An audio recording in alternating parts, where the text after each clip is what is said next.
Hello everyone, welcome to Daiduka. So আজি আমাৰ ওচৰত আছে এজন আমাৰ বহুত ভাল এজন আমাৰ ষ্টুডেন্ট আৰু মেইনলি তেওঁ বহুত এটা ভাল এচিভমেন্ট ৰিসেন্টলি পাইছে যাৰ কাৰণে আমি তেখেতক আমন্ত্ৰণ জনাই আনিছো আৰু অলৰেডি আপোনালোকে তেখেতক হয়তো লগ পাব পাৰে টেলিগ্ৰামত হওক আমাৰ বা ইউটিউব চেনেলত হওক তেখেতৰ নামটো হৈছে যাদৱ শ্বেৰপা আৰু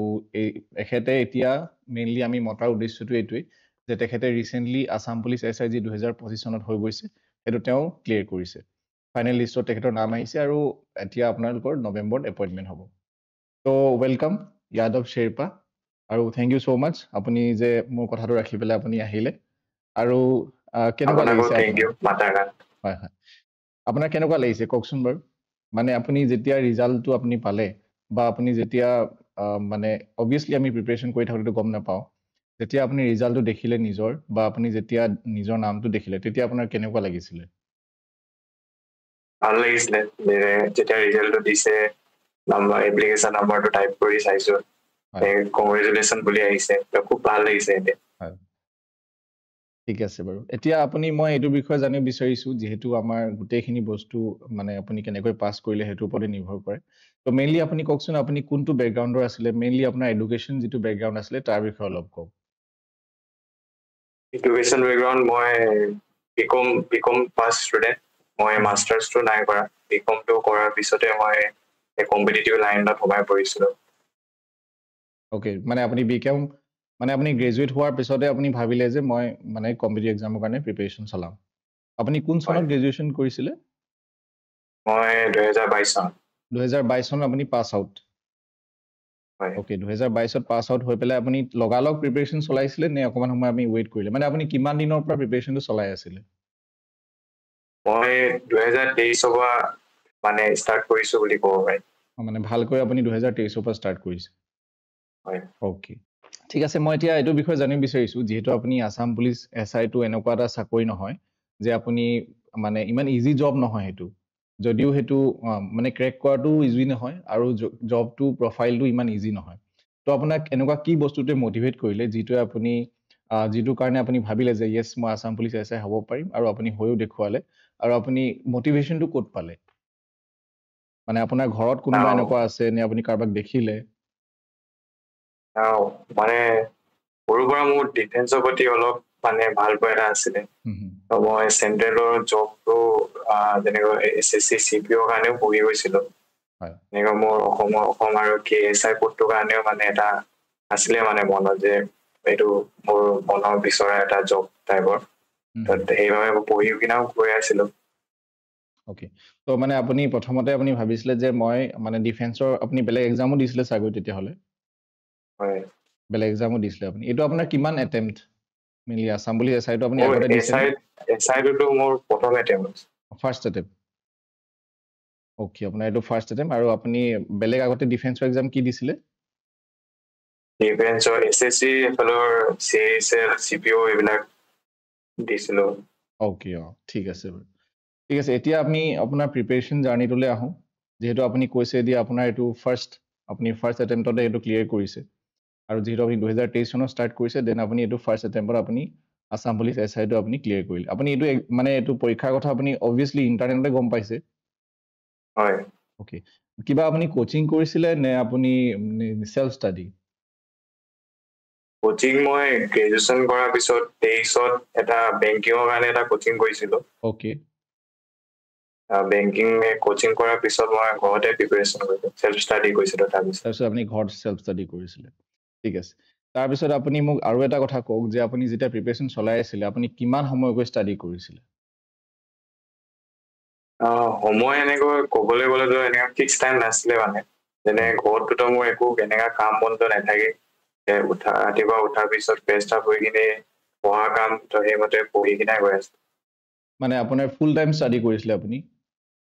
আপুনি ফুল টাইম ষ্টাডি কৰিছিলে ওকে আপুনি ডেইলি শিডিউলখন মানে মই ধৰি লব পাৰো যে আপুনি ফুল টাইম ষ্টাডি কৰিছিলে তো আপোনাৰ এনেকুৱা কিবা অনুভৱ হৈছিলে নে যেতিয়া আপুনি প্ৰিপাৰেচন কৰি আছিলে আপুনি কিবা চ্যালেঞ্জেস পাইছিলে নেকি মানে আপুনি কিবা অসুবিধাৰ সন্মুখীন হৈছিলে নি আপুনি প্ৰিপাৰেচনত যে মোৰ ওচৰত এইটো বস্তু নাই যাৰ কাৰণে মই প্ৰিপাৰেচন কৰিব পৰা নাই হেনেকুৱাটো হোৱা নাই চাগে জাস্ট মই আপোনাৰ প্ৰিপাৰেচন জাৰ্নিটো মই জানিব বিচাৰিছো যেহেতু বহুত সকল ল'ৰা ছোৱালী আমাৰ কি হয় তেওঁলোকৰ ওচৰত সকলো থাকে কিন্তু তেওঁলোকে আমাৰ ওচৰত যিমান থাকিলেও আমি নাই বুলি ভাবো একচুৱেলি তো যাৰ ফলত আমি নিজৰ 100% দিব নোৱাৰো তো সেইটো কাৰণে মই আপোনাক এইটো কুৱেশ্যন সুধিলো এনিৱে তো আমি এতিয়া মেইনলি আপুনি সাবজেক্ট ওয়াইজ হলে আহিছো আপুনি এইটো কওক যে আপুনি যিমানখিনি সাবজেক্টছ ফাৰ্স্ট অফ অল মই যদি কওঁ আপোনাৰ কোনটো সেকশন সবতকে ইজি বুলি ভাবে এতিয়া আসাম পুলিচ এছআই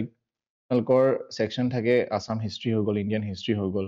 তাৰপিছত তাত আৰ্ট এণ্ড কালচাৰো থাকিব আৰু মেথছ আৰু ৰিজনিং দেন ইংলিছ আৰু জি কে পৰ্চন এটা থাকে য'ত যিকোনো কুৱেশ্যন আহিব পাৰে তো তাৰ ভিতৰত আপোনাৰ কোনটো সেকশন সবতকে ইজি নিচিনা লাগে মানে যিটো সেকশন মই এক্সাম দিয়াৰ পিছতো মোক মানে স্কোৰিংটো মেথছ আৰু ৰিজনিংটো স্কোৰিং এটা সাবজেক্ট বুলি ভাবো মই ইয়েছ হয় যেহেতু আপুনি অলৰেডি আপুনি বেংকিঙৰ যেহেতু আপুনি কোচিং কৰিছিলে বেংকিঙৰ কাৰণে আপুনি যেহেতু প্ৰিপাৰেচন চলাইছিলে বেংকিঙত যেহেতু মেথছ আৰু ৰিজনিংটো আপুনি খুব ভালকৈ পঢ়িছিলে যাৰ কাৰণে যেহেতু আপোনালোকে যিবাৰ আপোনালোকে আসাম পুলিচ এছআই দিছে সেইখন কুৱেশ্যন পেপাৰত আপোনাৰ 50 মানে এবভ 50 কুৱেশ্যন আপোনালোকৰ হেৰি আহিছে মেথছ আৰু ৰিজনিং আহিছে তো সেইটো কাৰণে আপুনি স্কোৰ কৰিবলৈ আপোনাৰ ইজি হ'ল ওকে আপোনাৰ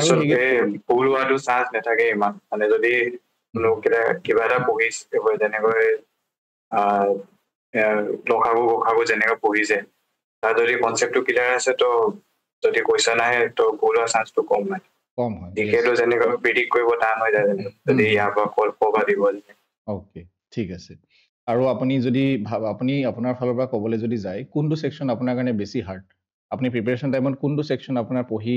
মানে বেছি টান লাগে বা আপোনাৰ পঢ়ি ভাল নালাগে ইংলিছটো খুব টান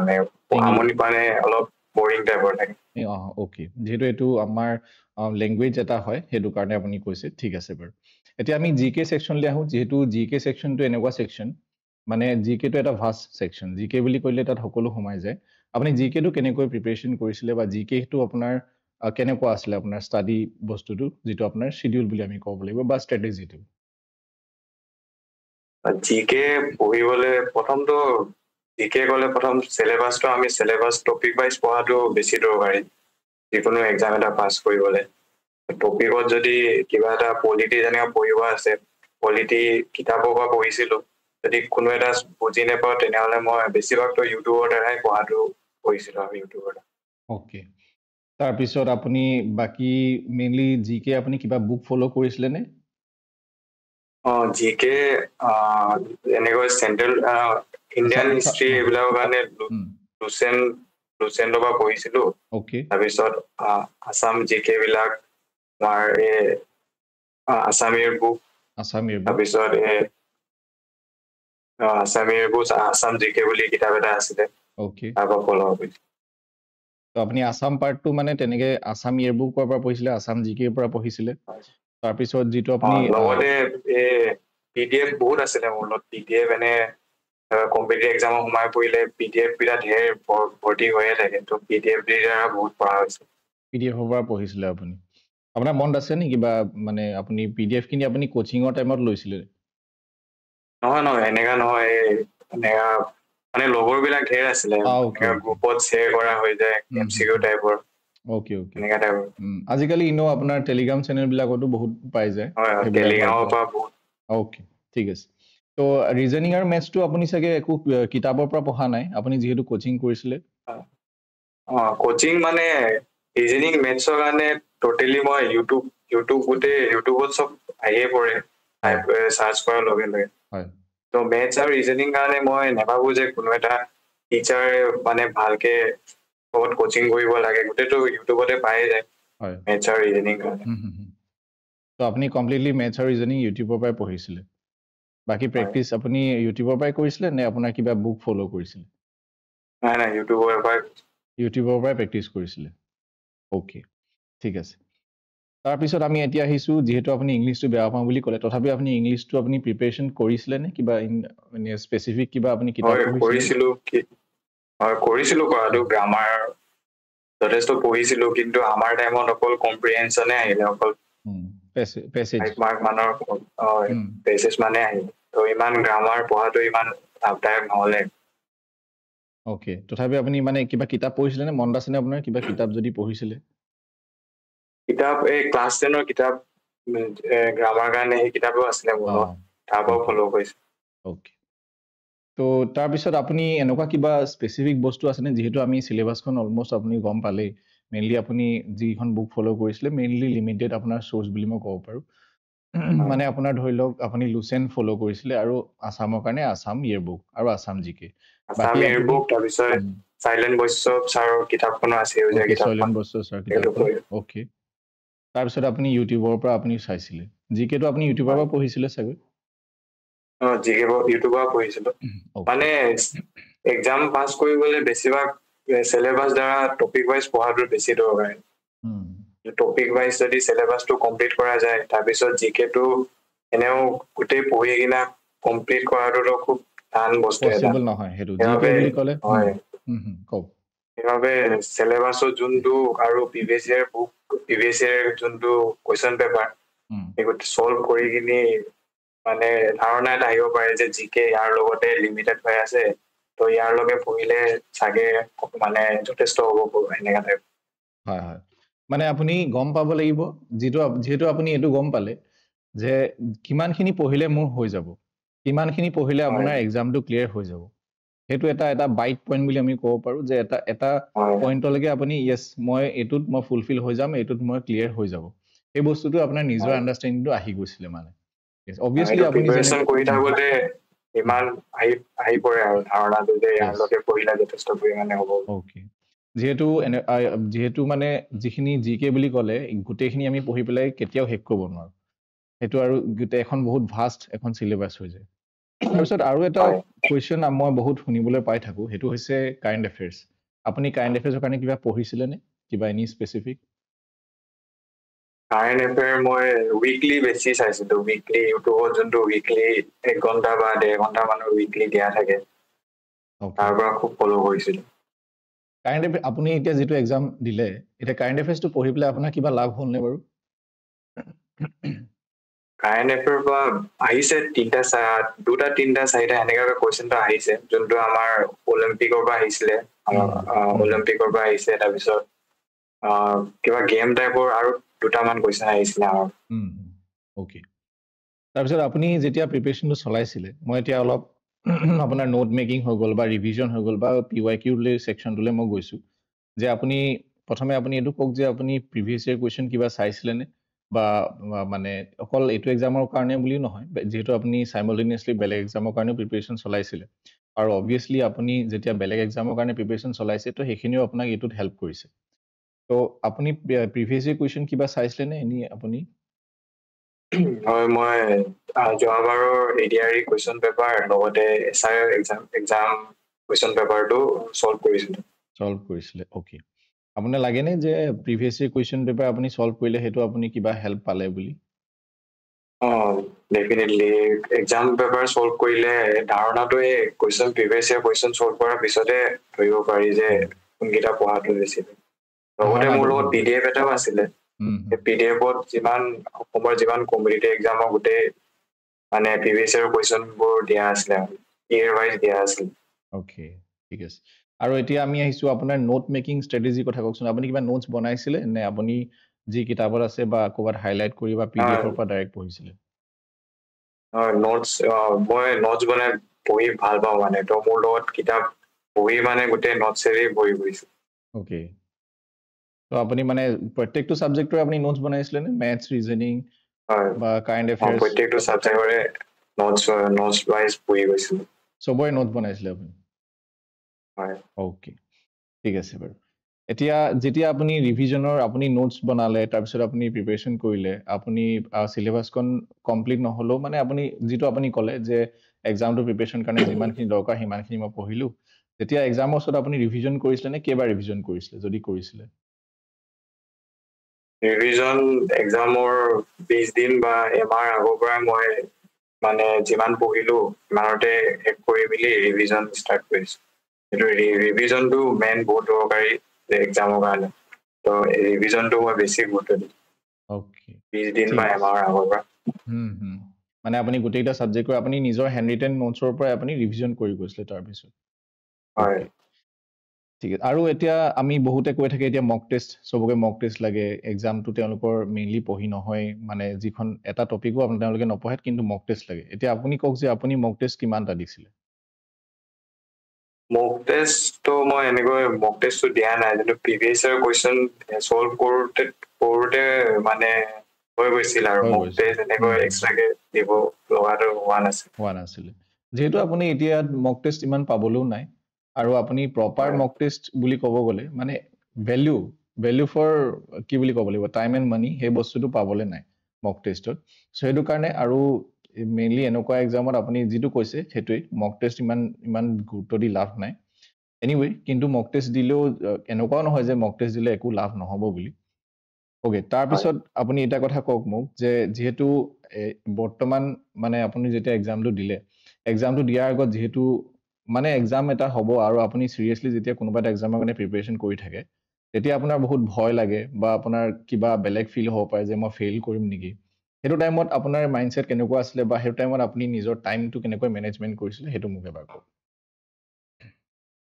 ভয় লগাটোতো এইটো স্বাভাৱিক, এক্সামৰ যে এক্সামটো পাছ কৰিম নাই, যিহেতু গোটেই বছৰ পঢ়ি কিনি যে এক্সাম দিয়াৰ আগত যে কমপ্লিট হ'ল নাই বুলি মনত অহাটো স্বাভাৱিক। আৰু কৈছে জিকে ছেকশ্যনটোতো গোটেই পঢ়ি কিনে শেষ কৰিব নোৱাৰি। সেইবাবে মটিভেশ্যনটোতো মই নিজে যিমান পাৰোঁ সিমান তাৰলৈকে মই মানে নিজৰ বেষ্ট 100% দিছিলোঁ। তাৰপিছত তাতে মই যিমান পঢ়িলোঁ তাতে শেষ কৰি কিনি এক্সামৰ আগত ৰিভিজনটো ষ্টাৰ্ট কৰিছিলোঁ। ভেৰি নাইচ, ঠিক আছে। অ'কে, এতিয়া আমি আহিছোঁ যে আপুনি যিহেতু ৰিটেনটো আপুনি গোটেইখিনি কথা ক'লে, কেনেকৈ প্ৰিপেৰেশ্যন কৰিছিলে, কেনেকৈ আপুনি নিজক মেনেজ কৰিলে। এতিয়া যিহেতু SI-টোত আকৌ এটা থাকে যে ফিজিকেল টেষ্ট। ফিজিকেল টেষ্টৰ কাৰণে আপুনি কিমান দিনৰ আগত প্ৰিপেৰেশ্যন কৰিছিলে? ফিজিকেলৰ কাৰণে মোৰ ঘৰৰ ওচৰতে ফিল্ডখন মানে বেছি দূৰ নহয় মানে, তো গধূলি এপাক হ'লে ফিল্ডত যোৱাটো আৰু ফুটবল চুটবল খেলি থকাটো হৈ আছিল মানে। তো বেছিকে এক্সামৰ আগততো মই 20 দিন মানৰ আগততো ফিজিকেলৰ ফিল্ডত যোৱাটোতো বন্ধ কৰি দিছিলোঁ। তাৰপিছত ৰিজাল্ট দিয়াৰ পিছত আমাক বেছি সময় দিয়া নাছিলে, 10 দিন মানে দিছে। তো এক্সাম দিয়াৰ পিছতো মই ফিল্ডত মানে ৰেগুলাৰ গৈ আছিলে। হয়, আৰু যিহেতু আপোনালোকৰ ৰিটেন মানে হৈ যোৱাৰ পিছত আপোনালোকক বেছি টাইম দিয়া নাছিলে, সেইটোতো বেছি টাইম নিদিয়ে। হয়, তাৰপিছত মানে মই এইটো মই মানে ভাবিব পাৰোঁ যে আপুনি অলৰেডি ফিট হয় ল'ৰাজন, এনেও আপুনি ফিট নিচিনাই লাগিছে। তো আপুনি যিহেতু ফুটবল খেলি থাকে, আপুনি নিজে ফিট হয়, আৰু সেইটো কাৰণে আপোনাৰ বেছি কষ্ট কৰিবলগীয়া নহ'ল চাগে। হয় হয়। এতিয়া তাৰপিছত আপুনি এনেই ক'ব নেকি যে যিহেতু আপুনি ফুটবলৰ লগত জড়িত, বা আপুনি ফিজিকেল ফিটনেছৰ লগতো জড়িত, কিবা আপুনি মানে ফিজিকেল প্ৰিপেৰেশ্যনৰ কাৰণে, বা আপুনি যে কেনেকৈ যিসকল ষ্টুডেণ্টে প্ৰিপেৰেশ্যন কৰি আছে বা ভৱিষ্যতে কৰিব, তেওঁলোকে কেনেকৈ নিজৰ ৰিটেনটো আৰু ফিজিকেলটো কেনেকৈ মিলাই চলিব, তাৰ বিষয়ে কিবা ক'ব নেকি? মানে দিনটোত পঢ়ি মেলি গধূলি ফিল্ডত এপাক হ'লেও গ'লে মাইণ্ডটো ফ্ৰেছ হয় বুলি মই ভাবোঁ। হয়, নিশ্চয়। তো ফ্ৰেছ হৈ আহি মেলি আকৌ পঢ়িব পাৰি। মইতো সেনেকৈ পঢ়ি কিনে গৈ আছোঁ। তো আপুনি মানে ৰাতিপুৱা গৈছিলে নে ফিল্ডলৈ, নে গধূলি গৈছিলে? গধূলি মান। অ'কে, গধূলি গৈছিলে। তাৰপিছত মানে আপুনি যিহেতু ফিজিকেল পাছ কৰিলে, আপুনি ৰিটেন পাছ কৰিলে, তাৰপিছততো ইণ্টাৰভিউ হৈছিলে আপোনালোকৰ। এতিয়া ইণ্টাৰভিউলৈ আপুনি কিবা প্ৰিপেৰেশ্যন এক্সট্ৰাকৈ চলাইছিলে, নে মানে তেনেকেই গৈছিলে? ইণ্টাৰভিউ বেলেগে চলোৱা নাই। এনেকৈ মইতো ফিজিকেল পাছ কৰি ঘৰত অহা সময়ে নাছিলোঁ, মই তাতে গুৱাহাটীতে আছিলোঁ। তো বাহিৰে দাদা ৰুমৰ পৰাই ইণ্টাৰভিউ দিব গৈছিলোঁ। অ'কে। তাৰ মানে আপোনাৰ ইণ্টাৰভিউ মানে কিমান দিনৰ মানে ব্যৱধানত হৈছিলে? কিমান টাইম দিছিলে ইণ্টাৰভিউ আৰু ফিজিকেলৰ মাজত?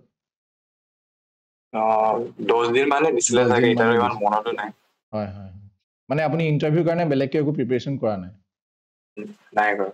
অ'কে, আপোনাক এনেই ইণ্টাৰভিউত কি সুধিছিলে, আপোনাৰ মনত আছে নেকি বাৰু? ইণ্টাৰভিউত কিতাপৰ কুৱেশ্যনটো সোধা নাই একো। নিজৰ জাগাটোৰ বিষয়ে সুধিছে, জাগাটোত যদি কিবা ইম্পৰ্টেণ্ট কেনেকৈ কিবা আছে, সেই জাগাটোৰ ইম্পৰ্টেঞ্চটো কি, তেনেকৈ আমাৰ শদিয়াৰ ব্ৰিজৰ কথা মোক সুধিছিলে। তো মানে বিশেষকৈ আপোনাৰ ইন্ট্ৰডাকশ্যন সুধিলে, আপোনাৰ পৰিচয়টো দিলে আপুনি, তাৰপিছত আপোনাৰ শদিয়াৰ কথা সুধিলে, হয়নে? ঠিক আছে। আৰু একো আপোনাৰ মনত নাই তেনেকৈ? আৰু কি সুধিছিলে? আৰু নিউজ, কাৰেণ্ট এফেয়াৰৰ পৰা সুধিছিলে মোক, ৰিচেণ্টলি নিউজ যদি কিবা এনেকৈ শুনিছা বুলি তিনিচুকীয়া ডিষ্ট্ৰিক্টৰ ওপৰত নিউজ কিবা ৰিচেণ্টলি শুনিছা বুলি সুধিছে ওকে আপুনি মানে আনসাৰ দিছিলে গোটেইকেইটা দিছিলো মই কেইটামান দিব পৰা নাছিলো কিন্তু কিছুমান দিছিলো ওকে ঠিক আছে তাৰপিছত আৰু মই জানিব বিচাৰিম এতিয়া যিহেতু আপুনি এটা গোটেই তিনিটা ফেজৰ পৰা আপুনি আহিলে বা গোটেই তিনিটা ফেজে আপুনি দিলে ৰিটেন ফিজিকেল তাৰপিছত ইণ্টাৰভিউ এতিয়া যিসকলে ষ্টুডেণ্টে প্ৰিপেৰেশ্যন কৰি আছে বা এতিয়া বা ভৱিষ্যতে যিসকলে কৰিব তেওঁলোকৰ কাৰণে আপুনি কিবা ক'ব বিচাৰে নেকি মানে কিবা মেছেজ আপুনি দিব বিচাৰে নেকি মেছেজটো পঢ়ি যোৱা যিমান নিজৰ 100%টো দিলে এক্সামটো পাছ কৰাটো ইমান কঠিন কাম নহয় নিজে যিমান পাৰে নিজৰ যেতিয়া নিজৰ কামৰ ওপৰত যদি সঁচা হৈ পঢ়াটো যদি ইম্পৰ্টেঞ্চ দি যদি পঢ়ি গৈ থাকিলে পাছ কৰাটো ইমান ডিফিকাল্ট বস্তু নহয় মানে নিজৰ কামৰ প্ৰতি সঁচা হ'ব লাগিব নিজৰ প্ৰতি অনেষ্ট হ'ব লাগিব মেইনলি নিজক ফাঁকি দিটো লাভ নাই হয় তাৰপিছত এতিয়া যেনেকৈ আপুনি পাছ কৰিছে কিন্তু বহুত এনেকুৱা ষ্টুডেণ্টো আছে যিসকলে ফেইল কৰিছে তেওঁলোকৰ কাৰণে আপুনি কি ক'ব যে তেওঁলোকে আৰু কেনেকৈ প্ৰিপেৰেশ্যনটো তেওঁলোকে আকৌ নেক্সট ইয়েৰ কেনেকৈ ক্ৰেক কৰিব কেনেকৈ পাছ কৰিব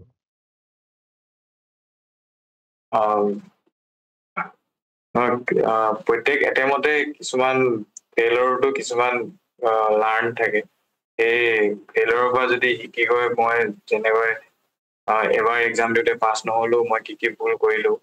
নেক্সট বাৰ যদি সেই ভুলকেইটা চাই গৈ থাকিলে নিশ্চয় পাছটো হ'বই হয় হয় তাৰমানে আপুনি মানে যিটো ভুল আৰু মানুহে নিজৰ আকৌ পাছত শুধৰাই মানে তেনেকৈ প্ৰিপেৰেশ্যনটো কৰিব লাগে আৰু যিহেতু ফেইল হ'লেইটো শেষ হৈ নাযায় আৰু ভৱিষ্যতে এটেম্প্ট আছেই তো সেইটোৱে কনফিডেঞ্চ মানুহে ৰাখিব লাগে চ' এখেতে আছিল যাদৱ শ্বেৰপা যিয়ে আজি আপোনালোকক নিজৰ যি জাৰ্ণিৰ কথা শ্বেয়াৰ কৰিলে আৰু থেংক ইউ ছ' মাছ যাদৱ যে আপুনি আহিলে আজি আৰু আপোনাৰ যি এক্সপিৰিয়েঞ্চ আপোনাৰ যি থিংকিং আপোনাৰ যি থটছ সেইবিলাক আপুনি শ্বেয়াৰ কৰিলে আৰু মই এইটো বিশ্বাস আছে মোৰ যিহেতু আপোনাৰ লগত মই ইমানখিনি সময় কথা পাতিলোঁ আৰু আগতেও আমি কথা পাতিছোঁ আৰু মোৰ বিশ্বাস আছে আপুনি নিশ্চয় এজন সুদক্ষ বিষয়া নিশ্চয় হ'ব আৰু ভৱিষ্যতলৈ মই আপোনাক বেষ্ট উইচেছ দিছোঁ আৰু আপুনি জীৱনত আগবাঢ়ি যাওক আৰু ইমানেই আছিলে আমাৰ কাৰণে থেংক ইউ ফৰ ৱাচিং এভৰিৱান আৰু থেংক ইউ যাদৱ এগেইন আমি পুনৰ লগ পাম আপোনাক থেংক ইউ পাতাৰ কাৰণে ক'বলৈ দিয়াৰ কাৰণে thank you so' thank you everyone once again good night take care and bye by